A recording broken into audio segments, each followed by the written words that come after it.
Hello everyone, my name is Regina and welcome to my channel. Today we're kicking off Mental Health Awareness Month. So we're going to get into some facts and some details about mental health. So if that sounds like something you're interested in, stay tuned.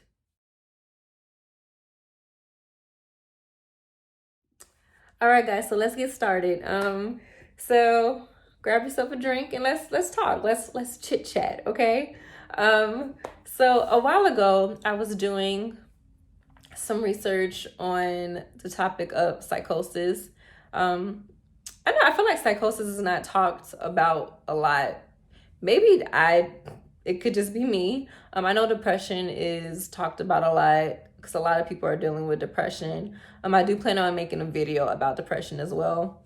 So yeah, I was doing research on it, and I came upon this thread, right? And it was basically like people leaving comments of dealing with someone that is experiencing like delusions. And when we get into delusions, there's so many types of delusions. Like, it's there's grandiose, there's erotomatic, there is jealous. So this particular person was dealing with a boyfriend that was jealous. So basically, he always assumed that she was up to no good. She was like not faithful, cheating.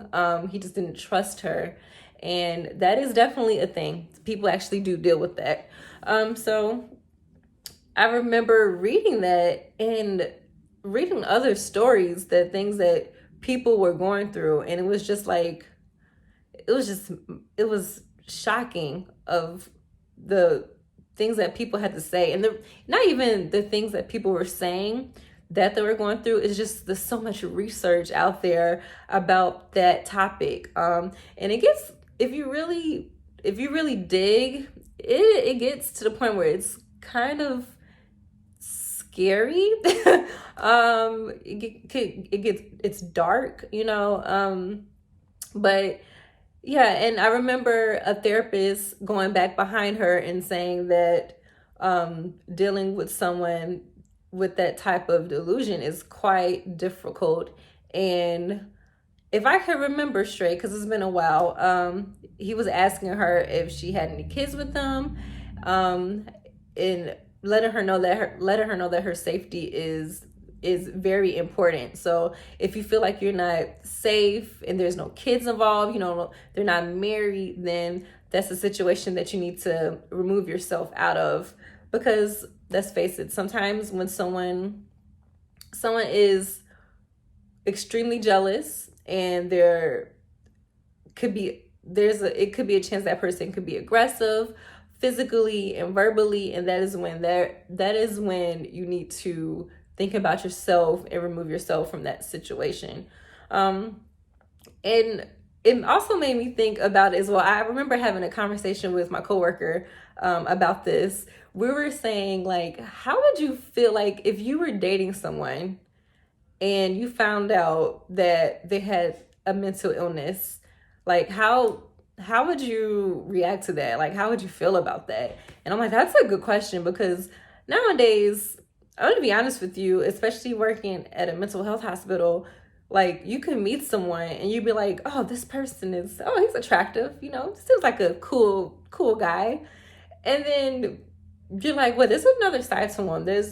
There's something else going on with this person. They're dealing with some real life issues, and real life issues could be like bipolar, it could be paranoia, it could be a range of things.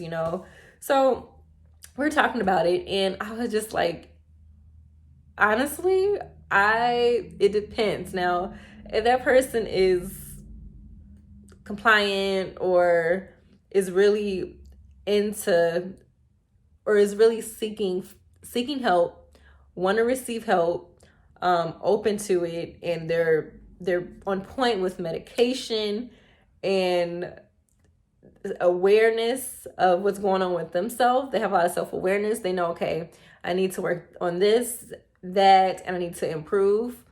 Yeah, if I found out they were dealing with a mental illness, but they were taking that perspective of getting better and it growing as a person, and yeah, I would continue. I would continue seeing them because I know that they're just not gonna they're not gonna stop taking their medication. They're not gonna have like an episode or anything like that. I would. But if they're if I notice that they're having times where like, oh, I don't want to take my medication. I don't like how it makes me feel, or I don't need medication, then that's when we're gonna have to remove ourselves from the situation, especially if that person is aggressive, because I have to worry about my safety. So yeah, that's just it's a question that I don't think a lot of people ask themselves, like, because I mean, what, you don't think to ask yourself that question, right? Of course not.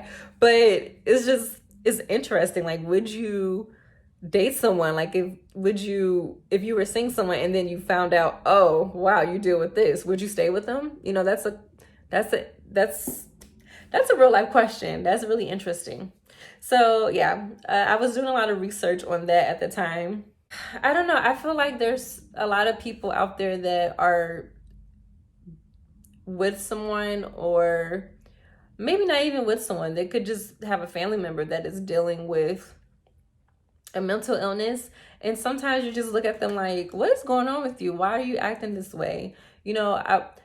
I'm really It's really important to be aware of, or be in tune with people around you, like slight changes that they might have. For example, if I'm dating someone, or if I have a family member and I notice like odd behavior, like you have to think about, when I say odd behavior, I mean like the way they speak, like disorganized speech patterns, the way their appearance is, the way they, like their appearance with clothing, or their facial expressions, things like that changes. So it's really important to take notes of those things and be like, wait a minute, something's not right. You're not yourself. What is going on? And sometimes people will like, oh, whatever. They're just being weird or something. They're just being weird. And that's not always the case. You have to ask questions like, oh, so what's going on with you? How are you doing? I see that you're dressing like this now, or you're spending a lot of time in your room, or isolating yourself. What's going on? Those are questions that you have to ask and not just ignore. Like, it's important not to ignore signs and ask questions. That's basically what I'm trying to say. So there are a lot of factors that can cause mental illness. So you can look at genetics. If your parents had it, if your grandparents had it, right? Then you have biological. That's when we get into like chemical imbalances. When you look at a specific neurotransmitter, receiving too much or too little. Then you also have environmental, which can be if you're in a stress-induced situation, if you are doing drugs, or you have like some type of addiction. There needs to be a lot of research done when it comes to like correlation of environmental factors and also biological factors as well. Because when I was reading, I felt like I needed more information. So I know that there's a lot of research to be done to help improve, awareness and to educate people. Because one thing that is vital is that if you know someone that is going through mental illness, if you're dealing with it yourself, you need to be educated on the subject. I wanted to give some advice to someone that might be dealing with someone that have a mental illness. My advice is, don't be combative with that person, especially if you're dealing with someone that that's dealing with like psychosis, don't be combative with them. Because if you do that, it could definitely make things worse. um, Also, like I said before, educate yourself on what's going on. Know your resources, know the resources that you have to seek help and receive advice. Another thing is you need to take care of yourself. When you're dealing with someone that has a mental illness, it can cause a lot of stress, worry, it could weigh you down. Make sure you're taking care of yourself. Whether you're seeking counseling yourself or you're going out for a walk, exercising, you need to make sure there's a place of peace for yourself when you're dealing with so much, when you're dealing with the atmosphere that could be negative for you. Another significant thing to mention is that, especially when we're talking delusions, now, if you know a person has a strong belief that something has happened, and believe me, it's a strong belief. It really is. How it might seem so bizarre that you're like, no, what are you talking about? Don't try to make it your way to prove a point that that person is wrong, or like I said before, don't be combative, don't go back and forth, because when a person is delusional, that belief is really, it is strong. Like they're holding on to it for dear life. So you're going back and forth with that person and you're giving them all that energy, and fighting, and at the end of the day is going to be pointless. So my advice is don't do that. Don't try to prove a point. No. Instead, distance yourself from the situation. Remove yourself from the situation. Go for a walk. Step out the house. Take care of yourself. Some things that I want you to take from this video is to know that you're not alone. There are people out there that are dealing with very similar situations as you are. Also, take the initiative to make sure that person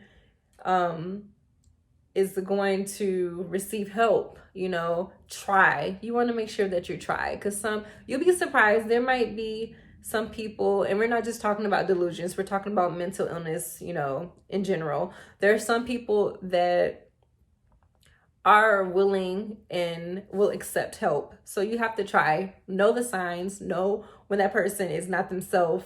They're isolating themselves. They're changing of speech, dress, the way they're dressing. Just be aware of those things. Because especially if you have kids, if you're in an environment where you don't feel safe, or you're dealing with someone that is aggressive, it could be verbally or physically. Especially if it's physically, you want to make sure that you remove yourself from that situation.